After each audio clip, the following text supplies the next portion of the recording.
กราบนอบน้อมแด่พระรัตนตรัยอันมีพระพุทธเจ้าพระธรรมเจ้าพระสังฆเจ้าก็ถวายความเคารพแด่พระเถรานุเถระพระสังฆาธิการพระสงฆ์องค์เนนจุตนจุองค์ขอเจริญพรกับคณะศรัทธาสาธุชนทุกท่านวันนี้กระผมอาตมาภาพพระครูสังวรศิราภิรักษ์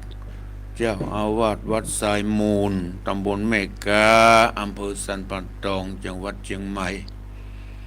ก็ได้มาพบปะกับคณะศรัทธาสาธุชนทั้งหลายวันนี้เป็นวันจันทร์ที่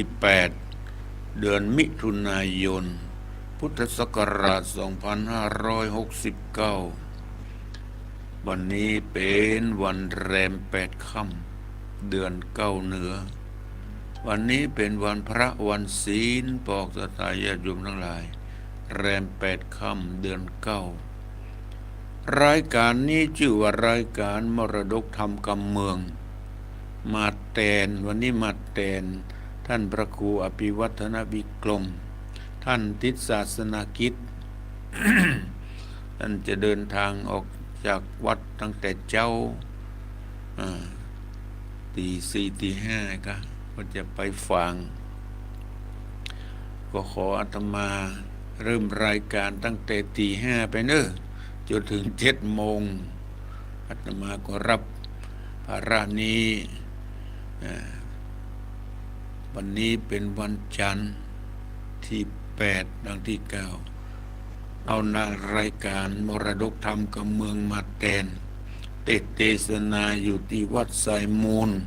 ตำบลแม่กาอำเภอสันป่าตองจังหวัดเชียงใหม่ส่งสัญญาณไปที่แม่ค่ายวัดปักตังเจริญ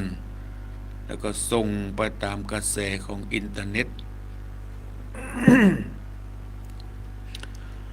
ฟังได้ทั่วไป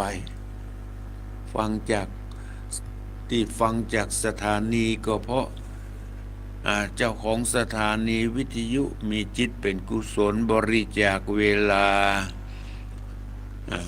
บริจาคเสียสละเวลาอันมีค่าของเพิ่นเอากระแสอินเทอร์เน็ตเอาเสียงธรรมะเนี่ยไปออกอากาศส่งไปตามสถานีวิทยุที่ฟังจากสถานีวิทยุทุกที่ทุกแห่งก็ด้วยอาศัยเจ้าของสถานีวิทยุเสียสละเวลาอันมีค่าของเพิ่นบางท่านบางทีก็ฟังทางเฟซทางไลน์นี่ทางทันสมัยก็ขอขอบคุณอนุโมทนาต่อสุดศรัทธาสาธุชนทุกท่านที่ได้เปิดเครื่องรับฟังได้ฟังธรรมะอันเป็นสาระคำสอนของพระสัมมาสัมพุทธเจ้าเพื่อเอาไปประดับจิตประดับใจเอาไปเป็นข้อเตือนจิตเตือนใจเป็นเครื่องยึดเหนี่ยวในคำสอนของพระสัมมาสัมพุทธเจ้าเมื่อเราเอานำคำสั่งสอนของพระสัมมาสัมพุทธเจ้าไปประพฤติปฏิบัติไปตามคำสั่งคำสอนของพระสัมมาสัมพุทธเจ้าจะทำให้เอานำครอบครัวการครองชีพการดำรงชีวิตเป็นไปอย่างราบรื่นเป็นไปอย่างมีความสุขทั้งกายสุขทางจิตใจทั้งภพนี้และภพหน้าเป็นอริยทรัพย์อันผัดเสริฐพวกสัตยาติโยมทั้งหลายอาตมาได้นำเอาพระธรรมเทศนาจาดกมาเทศนาเป็นประจำวันนี้มาแทนผู้อำนวยการรายการเสียงธรรมแสงอรุณวันนี้นำเอารายการมรดกธรรมกำเมืองมาแทนก็จะได้นำเอาเรื่องมโนรานี่แหละบอกสถานญาติโยมทั้งหลายท ติเทศนาค้างไว้วันนี้2 ชั่วโมงคงจะเป็น2 โภคละ2 โภครายโภคแรกนี้ก็เป็นตอนที่เมื่อวันเข้าแล้วนั้นก็เป็นตอนที่7วันนี้ก็คงเป็นตอนที่8แล้วบอกสตายะก็วันที่8ตอนที่9ละตอนที่9เมื่อตอนที่8ที่ผ่านมาวันนั้นเรื่องราวของตอนที่8ที่ว่าพญาอาทิตย์วงศาพญาอาทิตย์วงศาผู้ปกครองเมืองอุตุมบราชเปิ้นก็เก่าเปิ้นก็มีอายุนักแล้วเนาะอายุนักแล้วอยากจะมอบหมายให้ลูกคือสุทธกุมารเนี่ยเป็นผู้ว่าการแทนบ้านแทนเมืองเพิ่งแต่งงานใหม่กับนางมโนราสุทธกุมารคนนี้ก็เป็นนอโพธิสัตว์เจ้าได้รับการแต่งตั้งให้เป็นพญาเจ้าเมืองอุตุมปราชพญาอาทิตย์วงศาผู้เป็นพ่อนี่ได้แต่งตั้งพญาอาทิตย์วงศาก็ปลดตำแหน่งเก่าๆที่เคยตั้งมาก็คือปุโรหิตผู้ว่าความผู้เป็นใหญ่แทนไม้แทนมืออีกแล้วก็ปลดตำแหน่งปุโรหิตออกปุโรหิตพราหมณ์ปุโรหิตผู้ได้ถูกปลดออกจากตำแหน่งเพราะว่าพญาเจ้าเมืององค์ใหม่เพื่อจะตั้งใหม่เพื่อจะตั้งคนใหม่คนเก่าก็ต้องปลดออกไปตามวาระของมหากษัตริย์องค์เก่าทีนี้พราหมณ์คนนี้มันบ่พอใจบ่พอใจที่ถูกพญาอาทิตย์วงศาปลดออกจากตำแหน่งก็เลยหาวิธีกำจัดสุทธกุมารผู้ที่จะมาเป็นพญาองค์ใหม่นี่แหละก็เตยอ้างขึ้นว่าบัดเดี๋ยวนี้มีศึกสงครามจะมาตีชิงเอาบ้านเอาเมืองเนอะไปบอกพญาอาทิตย์วงศาผู้เป็นพ่อของสุทธกุมารแล้วจะยังไงเนี่ยพญาพราหมณ์ผู้นี้ก็บอกทำทีออกอุบายว่าท่านมีคำสั่งเจ้าสุทธกุมารเนี่ยนำทัพไปออกศึกสงครามไปสู้รบกับศึกสงครามพญาอาทิตย์วงศาผู้เป็นพ่อเมื่อได้ฟังผู้พราหมณ์ปุโรหิตผู้นี้มาออกอุบายโดยท่านก็มาหูความจริงก็เลยมีอาทยามีคำสั่งให้เจ้าสุทธกุมารพร้อมด้วยเสนาอามาตย์ออกไปทำศึกสงครามไปต่อสู้ป้องกันบ้านเมืองที่ความปรารถนาของพราหมณ์ปุโรหิตคนนี้ก็สำเร็จเพื่อต่อไปมันจะไปปลอมตัวเป็นโจรปลอมตัวเป็นข้าศึกเพื่อจะฆ่ายังสุทธกุมารเนี่ยแผนของมันทีนี้ขอย้อนกล่าวถึงพญาอาทิตย์วงศาหลังจากนั้นมาบากี่วันก็มาฝันที่บดีฝันว่าโอ้ไส้ของตนไหลออกมาไหลออกมาไส้นี่ไหลออกมาแล้วก็เอาสาวปิกไปปิกเข้าไปไว้ที่เก่าเหตุการณ์ที่ฝันนั้นพอแจ้งดีกว่างามก็ห้องปุโรหิตคนนี้มาถามปุโรหิตมีความชำนาญในเรื่องเหล่านี้ปุโรหิตก็ได้ท่าแหละเมื่อได้ฟัง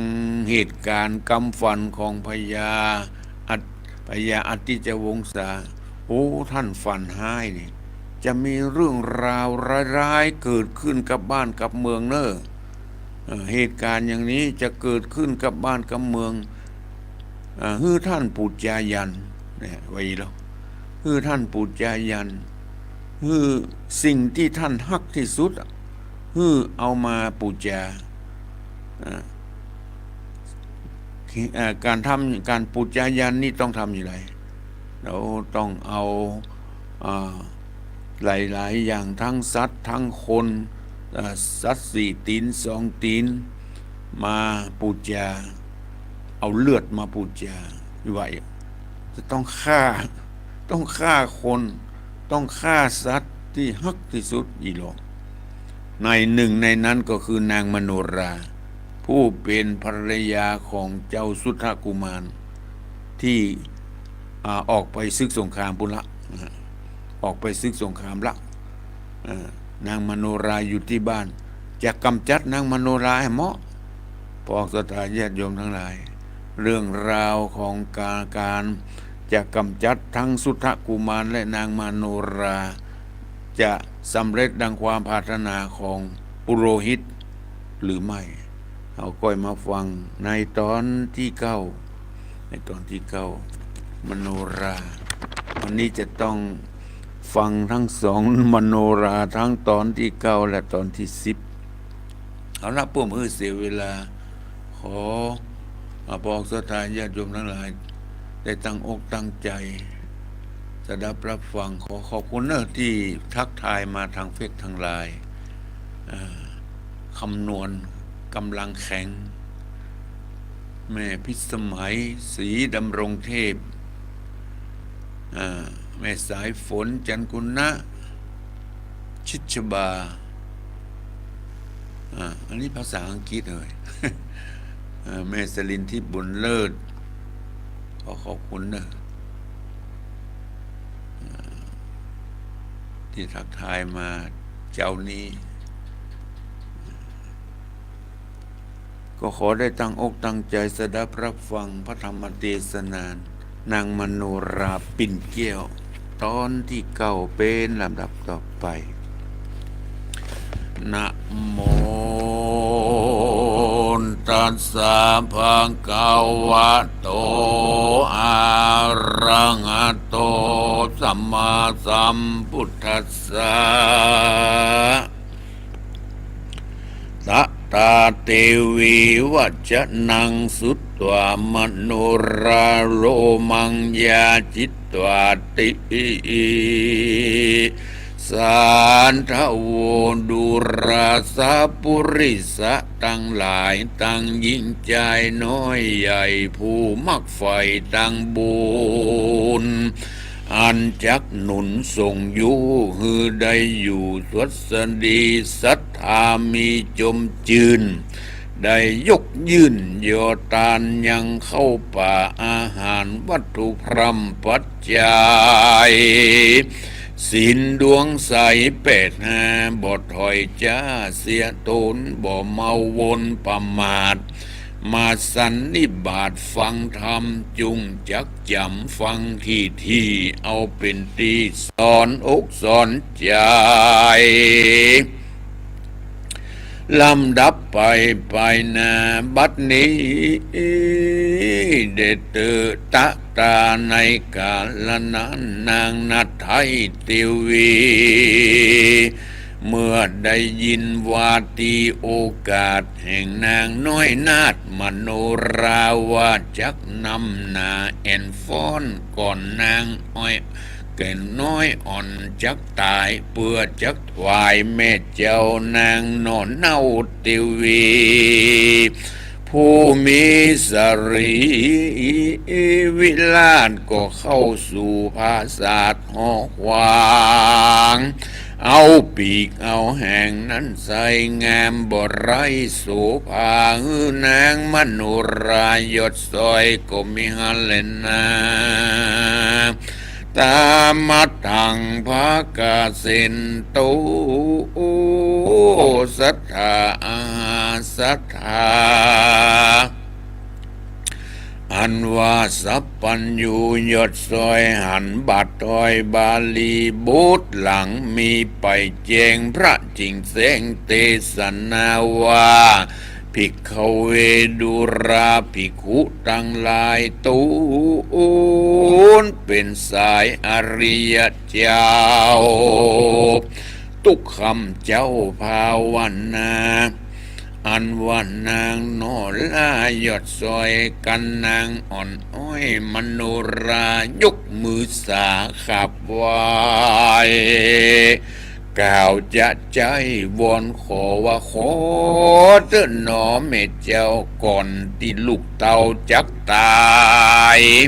ขอฟ้อนถวายแม่ไทยคือแม่ได้เล็งหันตุกคืนวันคำเจ้าเกยอยู่เฝ้ารุมรา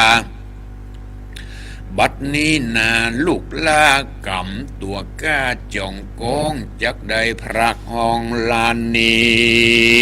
ขอ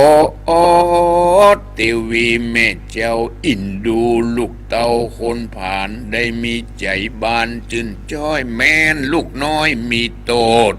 ขอผายโพดปงวางเอาปีกเอาหางนั้นเล่าฮือเกตลูกเต่ามโนราเด็ดเตอตั้งสุดตัวในกาลนั้นนางนัดไทยเทวีเมื่อได้ยินว่าตีกล่าวถอยแห่งนางนัดน้อยมโนราว่าขอปีกขอแห่งนั้นมาจัดใจก็เอาไม่เหลือหลายน้ำตายายอาบนาตุกโศกาโศกาก็รีบไกกาไปสู่ในที่อยู่หอควางเอาปีกเอาแหงยดซอยเกนางนัดน้อยมโนราก็มีหันเลนาตะตาในกาลนั้นนางนัดไทยและได้แล้วยังปีกเกี่ยวและหางนางหอกวางเม็ดเจ้านางนนเอาบทจาก็รีบกับกว่ากายานุ่งวัฏาผ้าใหม่เอาปีกเอาแหงใส่บัดเดียวแล้วก็รีบเร็วไวว่องฟ้อนเยาะย่องไปมาที่ในผางกากว้างใหญ่ใส่สามสายสาได้สามรอบไข่เป็นหมายแล้วนางบุญภายยอดซอยก็กล่าวถ้อยว่าตีวันดุราตีวีเหยแม่เจ้าข้านี่เล่ามีกรรมอันกระทำสร้างไว้ตั้งแต่ไทยเดิมมาคุณลูกขอลาจากห้องไปสู่ต้องแดนไกลไปหาสายใจพ่อแม่อันอยู่แก่ปุรีจุงอยู่ดีเตียงเต้าทุกคำเจ้าเจยบานอย่ามองผ่านไม่มาจุมพยาธิก็อย่ามาหาลูกขอลาจะสั่งไว้ว่ากันเจ้าที่ไว้ตรงยานได้ภาพศึกหาน ได้ภาพศึกหานเมียนแล้วได้กาการแก้วปิกขึ้นสู่ในที่อยู่ปุรีว่าลูกได้หนีไปหน้าไปสู่ป่าดงนานางมโนราบุญน้อยหากเป็นกู้ห้อยเริงบ่สมเปิงเจ้าปีแม่นอยู่นี่ยาวไปหมู่ใจไฟบาปเศร้าจักเอาน้องเน่าปูจายันนางไข่ปันโอกาสฝากนางน้อยนาฏทีวีบอกฮื้อหนอมุนีผัวเจ้าแล้วโอกาสเล่าขี่ยาว่าตั้งลูกมาอยู่ห้องโค้งเขตต้องห่อคำรอยได้กระทำบอดนี้บอดีบ่แม่นพิษจากแก่นกองดีกายกรรมมีคำย่ำที่สูงที่ต่ำเป็นหมายลูกต้ ต้องการลูกต้องกายแม่เจ้าอย่าเป็นบาปเศร้าต่อตำวัจีกรรมออกปากมีน้อยมากฉันอายบ่ถูกใจนั่นสูตรขอเว้นโทษวางลามนุกรรมนาคึดไว้ต่างถอยไร้รอยมีขอผ่านนี้วางปล่อยอย่าเป็นกรรมถอยจังไรขอใส่ใจเจ้าแม่อนุญาตเพวางปันหือลูกผันไปนาอย่าเป็นบาปกากันเลยนางเทวียอดซอยก็ตอบถ้อยขียาวาดุรามนุราเฮยนอนเอาตั้งแต่เจ้ามาอยู่ที่ในเกี้ยวกูหอใจกำจังไรสามสิ่งอันนักยิ่งบ่หอนเกยหันแม่นมีเม่ขอปันโป้งขาดอนุญาตตามเม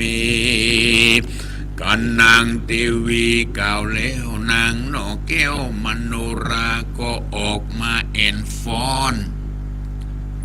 ที่กลางบ่อนหอคำนางฟ้อนรำจัดใจได้3 รอบไว้เป็นหมายเพื่อฟ้อนถวายแม่เจ้าแก่นางคือนางนอนเน่าเทวีอันเป็นม้อยแม่หนอมุนียอดซอยผัวนางอ่อนอ้อยมโนรานั่นแหละนาตัดสมิงคันในขณะนั้นเล่ายามเมื่อนางนอนเน่ามโนราพงนำนาแอนฟอนอยู่กลางบ่อนหอใจก็มีหมู่ใจไฟพวกน้อยนับอ่านร้อยถือดาบเตียวเตียวพระภาพมาสู่ในที่อยู่หอควางเพื่อจับเอายังนางนอนเน่าไปสู่ป่าปุจจายันนางจอมขวัญน้อยนาดหันพวกห้าวหาใจไฟเข้ามาในแห่งห้องโค้งเขตต้องพังกาก็ขี่ยารู้ได้ว่าพวกนี้ไส้มวลหมู่จักมาจับเอานางไปปุจจายานดับขันมวยม้างที่กลางห่วงกว้างกองไฟกันขันนิ่งในเมียนแล้วก็รีบกากัดแก้วไววองบินออกจากป่องเบงจรจากอุตรนครใหญ่กว้างสู่ตาตั้งดงนาก็มีหาและนาจูตะกาแม่นมีคนฟังธรรมมนหมู่มาไข้หูนักหนาวันนางมโนรานั่นไส้สร้างกรรมไว้ฉันได้ผู้จังไรอามาตสั่งมาอาฆาตเครื่องขี่ฮื้อหมู่กาลีพวกน้อยจักเอานางยอดซ้อยมโนราไปเข้ากังกาเอาไม้บนของไฟใหญ่ปุจจายันนั่นจะกวนไข่จะกล่าวจีฮื้อแจ้งทีสัจจังว่าเมื่อปางหลังเมื่อจัดก่อนนางน้อยอ่อนมโนราเกิดเป็นเจ้านาอยู่สร้างนอกเมืองกว้างสังกสปุรีตุกเครื่องขี่แต่เล่ามีลูกเต้าอ่อนน้อยพงอ่อนอ้อยเด็กขาวันหนึ่งนางนาไทยไปจ่ายกาดหาของอันหันอึ่งปองตัวใหญ่ก็ซื้อใส่ถุงมากันรอดเกหาที่อยู่นางก็อีกกินกู้เร็วไวนำเอาอึ่งไปบดจ้าฮื้อแก่ลูกลาเอาไปเล่นวิดวิ่งเต้นไปมา อึ่งเครื่องกาลายแหล่ดาจักแผ่ใจตายลำบากหลายจองงอยย้อนเด็กน้อยขี่ขาวันหนึ่งนายามเจ้าตึงขับเข้ายำง่ายไอ้เด็กใหญ่ลูกน้อยให้สะซอยแต่เล่าย้อนอยากเข้าจัดเล่นนานางกึดใจพำไปมาว่าจักอาหารอันราเรียงขอดบ่เหลือหลอดอันใดนางกึดในใจว่าจักเอาอึ่งใหญ่ยังมีเราควรดีเอาไปปิ้งไปจีก้อยบิดบีเอาป้อนฮื้อเข็นลูกน้อยอ่อนเด็กขานางก็นำนาบทจ้าสุ่มไฟก้าเรืองแสงนางจอมแปงอ่อนน้อยก็กึดขาค่อยไปมาว่าอึ่งตัวนี้นาชั้นทีอันจักปิ้งจีฮือเกณฑ์ลูกกึดทวนถูกกองทามว่าสัตว์นานำจูผู้ย่อมกลัวมบมูวำวายอันว่าอึ่งลายตัวนี้ก็เป็นสัตว์โลกใต้ในโลกาเหตุนั้นนะเรานี้บอกควรที่จะฆ่าอึ่งปิ้งจีแก่ลูกล่าเรากินกวนใจยินไฟห้อยเอาไปปล่อยบัดเดียวนางกึดเหลียวใจไฟก็เอาอึ่งใส่ในถุงไปปล่อยปงป่าหญ้าบ่ได้ความหน้ามรณะอันว่านางมโนรานั่นใส่ตายแล้วเกิดใหม่หลายหนบาปกรรมตนจัดแล้วบอกกาดแก้วไก่กาได้เกิดมาจากนี้กรรมนั้นจี้เลยไล่อามัดใหญ่จี้โตดได้ร้ายโหดจังไรจักเอานางไปบอดจ้าไปย่างไฟก้าปูจายันนั้นแลนาตัสมาเหตุนั้นเล่าคนหนุ่มเท่ายิงใจอย่าใจหมายจืนสู้เอาเข้าไปสู่ตังดำหลีกเว้นกรรมฮือแหงรีบก่อสร้างเตตังดีฮื้อตานมีอย่าขาดอย่าได้พมาทตั้งศีลตั้งธร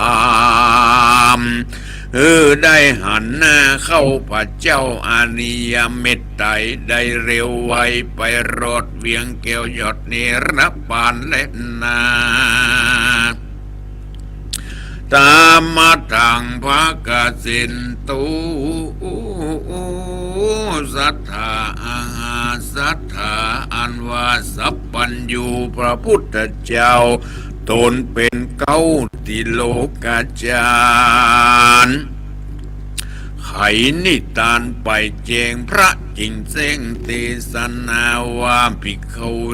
ดุราภิกขุทั้งหลายโตนเป็นสายอริยจาตละเสียขาดตัณหาอันว่านางมโนราโนไทยการพรานป่าไม้ให้นำไปถวายหน่อห่อใจน้อยนาดอยู่ภาษาหอคำก็ได้สู้นำจึนจ้อยบ่ต่ำก้อยเครื่องเก็บกำนาอื่นน้องโนเนามโนราเพื่อนำโยธาไปภาพคาซึกหยาบแดนไก่ปูจังไรอามาตมันอาฆาตอยู่แล้วกับเจ้าหนอแก้วพุทธากันเจ้าบุญนายอดซอยไปภาพศึกถอยกาลีมันกี่ก็ไขว่าที่โอกาสบอกพวกเอาหาดใจไฟว่ารีบไปอย่าจะเอานางเว้นฟ้ามโนราจับยับมาใส่ในกองไฟใหญ่ปุจจยาน ตัวมันความนาย้อนไฟก้าเผาลนนอทัศปนยอดซอยตายกาดก้อยตัวไปหมู่ใจไฟเอาหาดกันอามาตไข่ปานเขาโอ้ก็ปากันมวลหมู่เข้าไปสู่หอคำแล้วไขกำบอกแก้วซึ่งนางเต้าเทวีวันดุราบุญมีเหยเมเจ้าอันพวกข้านี่เล่ามวลหมู่เข้ามาสู่ผังกาก็ย้อนปุโรโหราอามาตย์ได้โอกาสไขกรรมคือได้จำหมู่ข้าเอานางโนรามโนราไปเข้ากังกาใหญ่กว้างเพื่อเอานางไปใส่ไฟแดงปู่จายันแฝงนั้นเล่าหือหายสุกเศร้ามองผ่านย้อนเคาะตัวหารต้องปาดมีอุบาทต่อตำเต้าหอคำยอดซอยนางอ่อนอ้อยเทวีและเจ้าปุรีมนมูจักหมบมู่วำวายคือจักตายบ่เว้นบ่เข้าเส้นยายำขอองค์คำแม่เจ้าผู้เป็นเก้าปุรีไขวาตีโอกาสอนุญาตปงวางยกยังนางแว่นฟ้าเฮ้ยตู่ขาเอาไปเข้าสู่กองไฟปุจจายันและนาตั้งสุดหวานในกาลนั้นเล่านางโนนเน่าเทวีเมื่อได้ยินเทวีกล่าวถอยแห่งหมู่พวกน้อยใจไฟก็มีใจเอาไม่อินดูสะพายเลือนลายน้ำตาอาบย้อยให้สะซอยเจ็ดน้ำตาบดจังจากกาอูเต้าดักอยู่ได้ส่วนนางบุญภายโนล่างามเงินฟ้ามโนราอันพงนำนาฟ้อนอยู่ในเกี้ยวกูหอจันนางเล็งหันพวกน้อยนับอ่านร้อยใจไฟถือดาบใส่ถือดาบใหญ่อูซองตั้งบ่วงก้องกังกาหูโอกเล่นมาเป็นหมู่เวทล้อมอยู่หอดใจตีมจุกำจุไปนอกจากเขาออกไปมานางนัทไทยมโนรามีพยาสดรู้ว่าเป็นหมู่พวกน้อยอันใจถอยฮึกหานจะกระทำการหยาบจ้าเอานางกว่าป่าไปเข้าไปย่างไฟนั่นใสคือเราได้ดับขันเพื่อปุจจายันนั้นเล่านางหนอนเน่ากึดแล้วกดตบปีกเกี้ยวบัดเดียวแล้วรีบเร็วไวว่องออกจากป่องเบ่งจรรีบบินจรไววาดขึ้นสู่อากาศจากปาราเตต้องแดนขิดห้องเมืองคุณข้ามไปสุนท้องเถื่อนบ่มีเปื้อนบ่มีสหายบินผ่านภายจะใจเข้าป่าไม้ดงบายเต้าหมายใจปิกปอกเต้าไปหาป่อเม็ดเจ้าสองขาดันดงน้ำบดสอดต่อเต้ารอดหิมปานนางนงคานยอดซอยอิดอ่อนม้อยเลือนลายจิ่งผ่านผายลงสู่ในที่อยู่ดงดานกลางหิมปานปากกว้างก็มีหันเล็ดนาตาในกาลนั้นยังมีพระที่ไหวเจียงจีจือกัสปะรสีนั้นเราอายุแก่เท่าจะรามีเมตตาแผ่กว้างต่อสัตว์ตั้งสงสารสัตว์ดงดานน้อยใหญ่พับเสียงควายดงนาบ่หิงสากายาบ่กันกาบเบียนขี ยักษ์กลุ่มพันมวลหมู่อันมีอยู่ดงดอนตั้งติพยาธรอัดกาบ่หยับจากาลี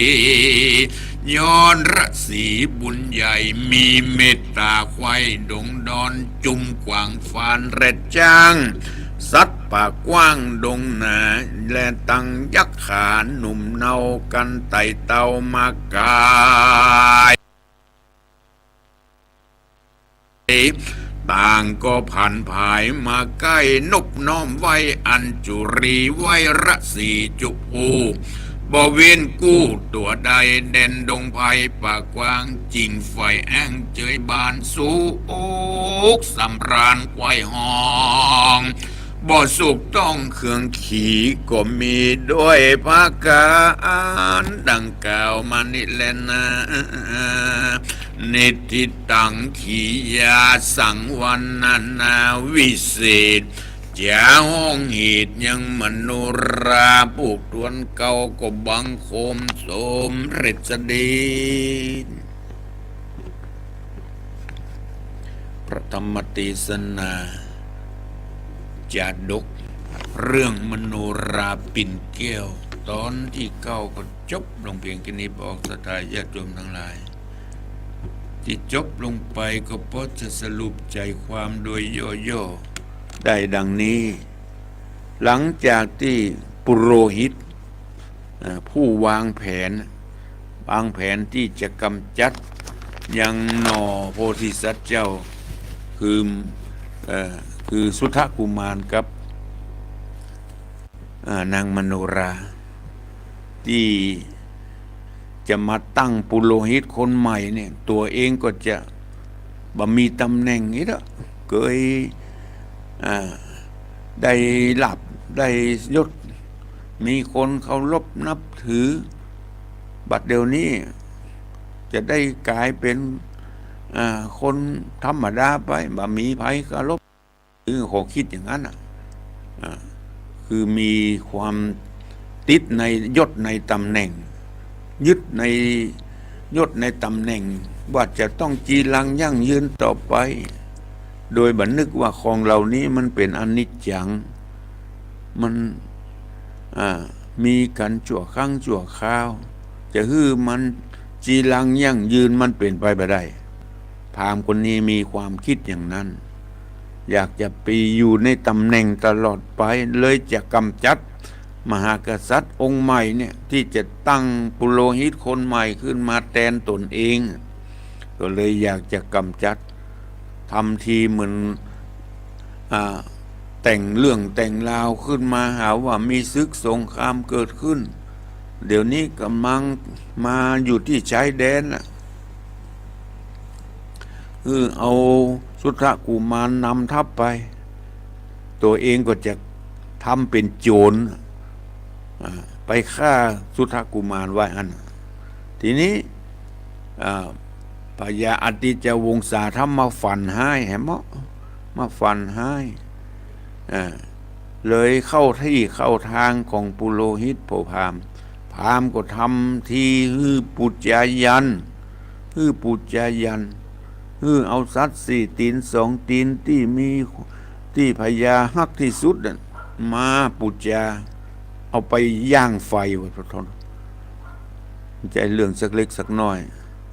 เอาสัตว์4 ตีนจ้างมาวัวควายที่มีอยู่ตลอดถึงลูกสะใภ้ที่มีอยู่คือเอาไปปุจจายันทีนี้นางก็ไปอู้กับนางมโนราผู้เป็นสะใภ้นางมโนราก็ตกใจร้องห่มร้องไห้เสียอกเสียใจบัดเดี๋ยวนี้สามีก็ออกศึกสงครามตัวเองก็จะมาอยู่บ้านอยู่จองก็จะมาตายบ่เข้าพริกเข้าเกลือ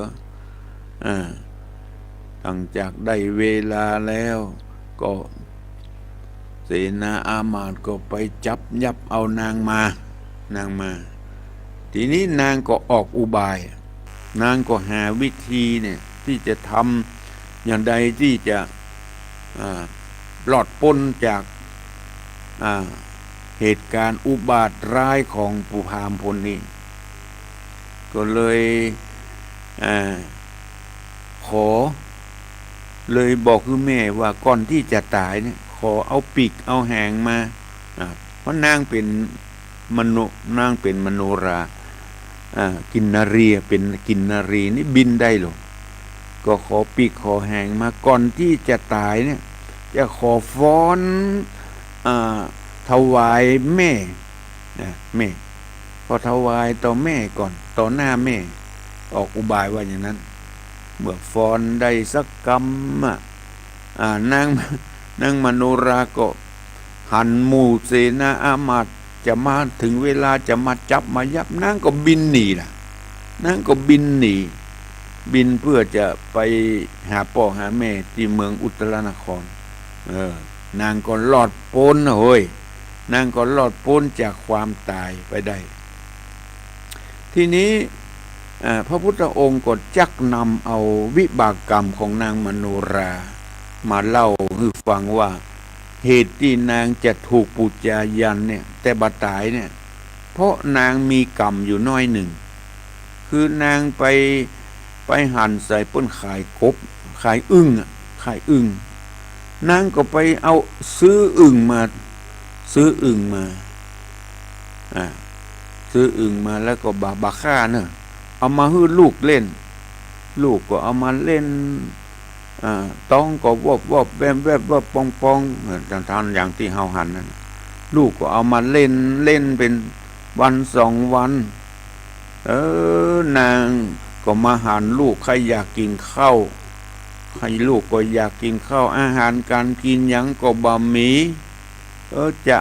เอาอึ่งไปปิ้งไปจีอึ่งที่ซื้อมานั่นน่ะจะเอาไปปิ้งกำลังซุ่มไฟอยู่ก็มันสำนึกว่ามาว่ามนุษย์บอกว่ามนุษย์และสัตว์เดรัจฉานย่อมมีการลักตัวกลัวตายเหมือนกันนางมีความสำนึกนางก็มีศีลมีธรรมนางก็เลยคิดได้บ่ฆ่าละบ่เอาฆ่าละก็เลยเอาอึ่งไปปล่อยก็เอาอึ่งไปปล่อยปล่อยพึ่งมาปล่อยอึ่งนั้นก็พ้นจากความตายนี่แหละพวกศรัทธาญาติโยมทั้งหลายตีนางบดถูกโจรฆ่าตายก็เพราะนางได้ปลดปล่อยเอาอึ่งไปปล่อยนี่แหละถ้านางเอาอึ่งไปฆ่าไปจีนี่ก็นางก็คงบัดรอดจากชีวิตตายเพราะวิบากกรรมที่ได้ฆ่าสัตว์ตัดชีวิตนางก็เลยบาดตายปลอดพ้นจากการปูจายันเพราะได้เอาอึ่งไปปล่อยดังนั้นพวกศรัทธาญาติโยมทั้งหลายการฆ่าสัตว์ตัดชีวิตก็มันก็เป็นวิบากกรรมอันหนึ่งเอาฆ่าเขาก็ต้องมาฆ่าเอารักของเขาก็ต้องรักของเขาทำนองนั้นถ้าเอาผิดศีลข้อใดข้อหนึ่งมันก็ต้องได้รับกรรมที่ตนได้กระทำไว้ดังนั้นควรหลีกในกรรมที่บดีบางงามเหมือนกับนางมโนราบ่ได้ฆ่าอึ่งสักกรรมนางก็รอดพ้นจากการถูกฆ่าของปุโรหิตผู้นี้เหตุการณ์ของพระธรรมเทศนาเรื่องมโนราปิ่นแก้วตอนที่9ก็ขอยุติไว้เพียงแค่นี้พวกศรัทธาญาติโยมทั้งหลายคอยติดตามรับฟังในตอน6 โมงถึง 7 โมงมโนราปิ่นแก้วตอนที่10เป็นลำดับต่อไปทีนี้เวลาที่เหลือนี้ใครที่จะโทรมามาจะแจ้งผลการรับฟัง0812898992นะพวกศรัทธาญาติโยมทั้งหลายกิจกรรมของขึ้นสีขาวเพื่อชาวประชาที่เราได้นัดหมายกันไว้วันที่20 มิถุนาวันนี้วันที่8แล้วนะเหลือแฮม12 วันพอศรัทธาญาติโยมทั้งหลายเตรียมพร้อมนะใครที่ยังบ่มีรถบ่ได้จัดรถเตื้อมีเพื่อนมีฟูงเตื้อก็ขอจับกลุ่ม ารถนาราเจริญปอนค่ะพระสาเจ้าทั้งพระครูให้อุ้ยฟังอยู่เจ้าผู้แม่อุ้ยอินเสมิงเจ้าเจนนี่นอที่เสมิงว่าชัดเจนมันสูนกับเป็นเสียงเพลงเสียงสดเจ้าอ่ะมันกับสถานีมันใกล้เจ้ามันก็ได้ยินว่าพระครูได้ยินอยู่ห้องพอได้ยินแววเจ้าแต่ว่าเนาะมีเสียงมารบกวนหน่อยเจ้าโอ้ยคนฟังน่ะขอบคุณแม่อุ้ยอินเนอร์เจ้าจับตัวเจ้าจะเลินปอนพระสาเจ้าพระคอในหลวงสายฝนจันกุนะบ้านหนองผาขาวฟังชัดเจนดีเนาะคือถ้าแกมันเสียงมันดังอื้อเลยนะเจ้าดังอื้อเห็นไหมเจ้าดังอื้อหน่อยตอนสองเนี่ยได้มาได้ฟังเนี่ยจะไปวัดเจ้าเป็นอย่างไปวัดเนอะมีวันพระวันศีลขอบคุณแม่หลวงเนอะขอบพระสาเจ้าจะเลินปอนไรสาพระครูเจ้าโทรมาจากไหนไม่เรือนเส้นต่อวังเหนือลำปางเจ้าเรือนเส้นต่อวังเหนือฟังชัดเจนดีก็ฟังชัดเจนต่อชัดเจนดีเนาะ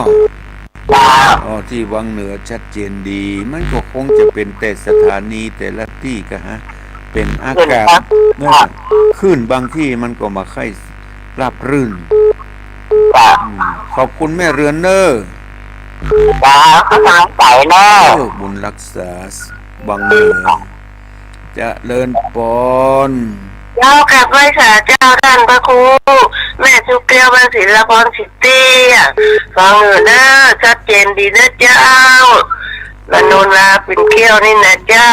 ประเด็นนี้จบแล้วกันเนาะยังมาจบเตื้อยังจะมีแหลมผูกอยู่เจ้าที่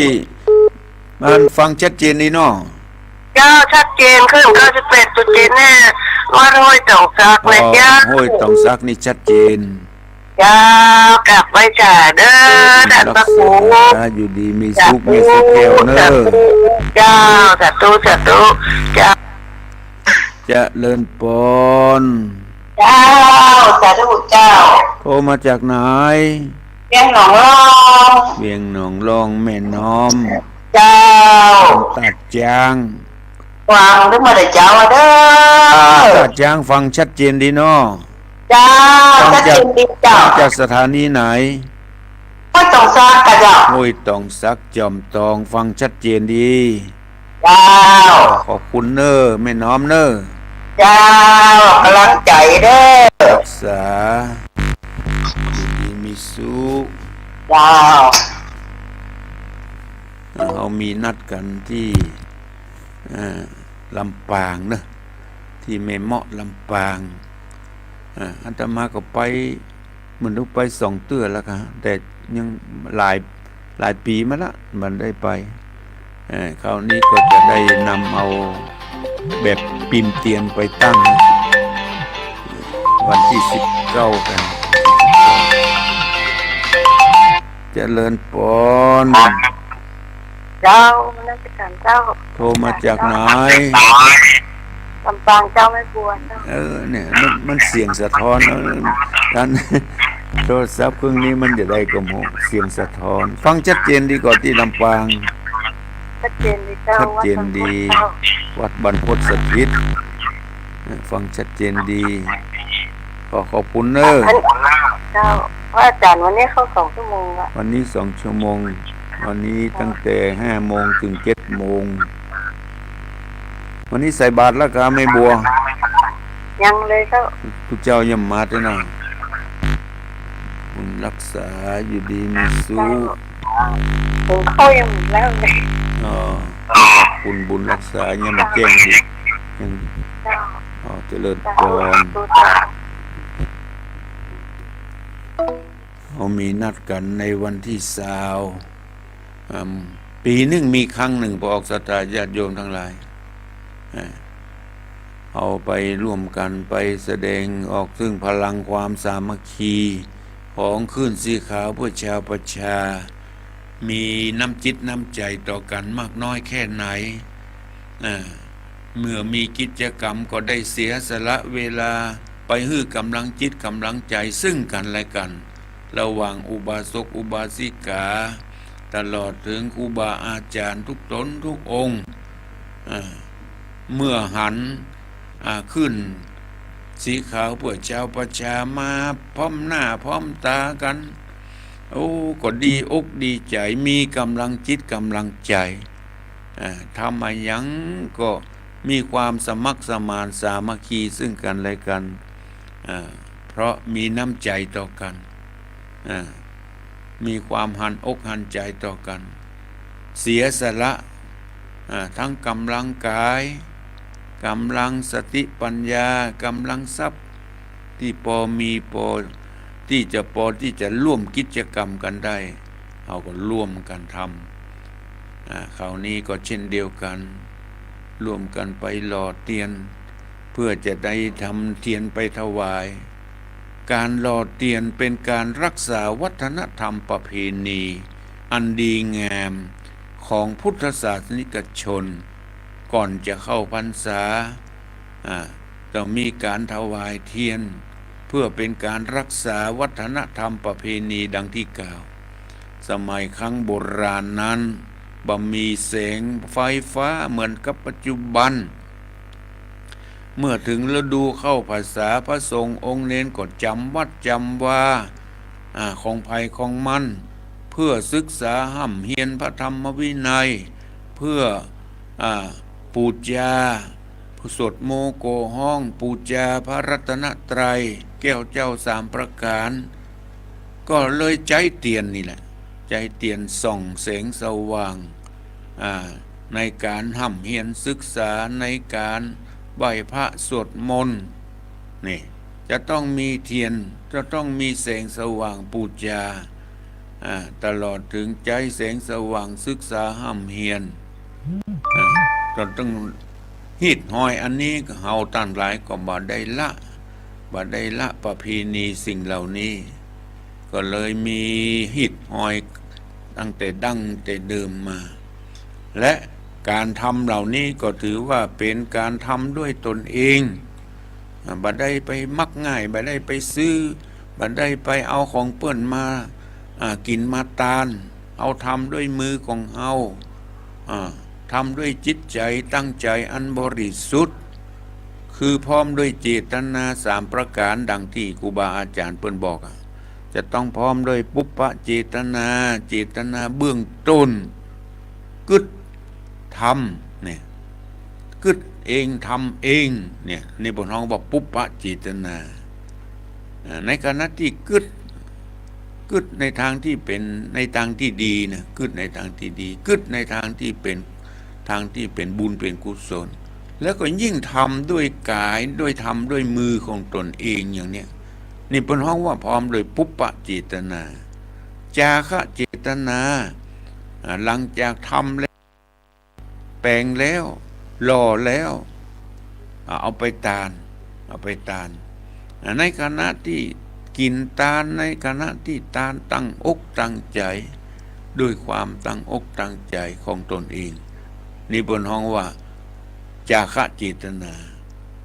หรือมูลจนะเจตนาในขณะที่ทำหลังจากทำแล้วกินทานไปแล้วทำคุณงามความดีอย่างใดอย่างหนึ่งก็ตามจะเป็นการรักษาศีลเป็นการฮื้อทานเป็นการเจริญภาวนาเป็นการทำบุญอย่างใดอย่างหนึ่งแล้วก็ตามที่เราทำไปแล้วเรามาย้อนนึกดูภูมิใจดีใจสุขใจที่ข้าพเจ้าได้กระทำไปนี่เป็นห้องว่าอปราประเจตนาภูมิใจดีใจสุขใจกึดไปแล้วผู้ดีอกดีใจที่ข้าพเจ้าได้ทำไปจะมากหรือน้อยบ่สำคัญแต่ข้าได้ทำไปด้วยความตั้งอกตั้งใจพร้อมด้วยปุพพเจตนาจาคะเจตนาอปราประเจตนาพร้อมด้วยเจตนา3สมบูรณ์นี่เป็นเพราะว่าการทำบุญที่เป็นบุญเป็นกุศลที่แท้จริงที่ได้บุญเต็มเม็ดเต็มหน่วยบุญเหล่านี้เป็นอริยทรัพย์เป็นทรัพย์อันประเสริฐ ฮื้อแก่ปอกสตาญาติโยมทั้งหลายอาตมาได้ใจเวลามาช่วงแรกนี้ก็หันว่าพอสมควรแก่เวลาก็ขอนำรายการนี้ไปก่อนก็ให้มาพบปะกันในเวลา6 โมงถึง 7 โมงสำหรับช่วงนี้ขอนำรายการจากไปก่อน ขอทุกท่านที่เปิดเครื่องรับฟังจงมีอายุมั่นขวัญยืนอยู่ดีมีสุขมีสุขภาพแข็งแรงมีความคิดมีความปรารถนาสิ่งใดๆสมดังความมุ่งมา่ปรารถนาทุกท่านทุกคนขอเจริญพรภูมิธรรมเก่าก่อนคติคำสอนอานิสงส์ผลบุญสติปัญญาเพิ่มพูนช่วยหนุนบุญญาญาติโยม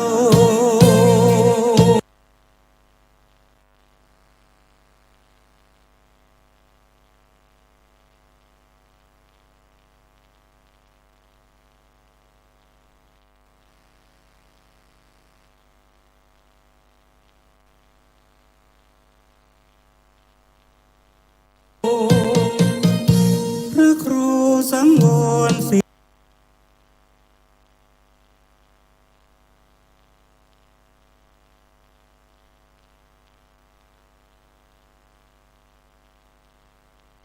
ลั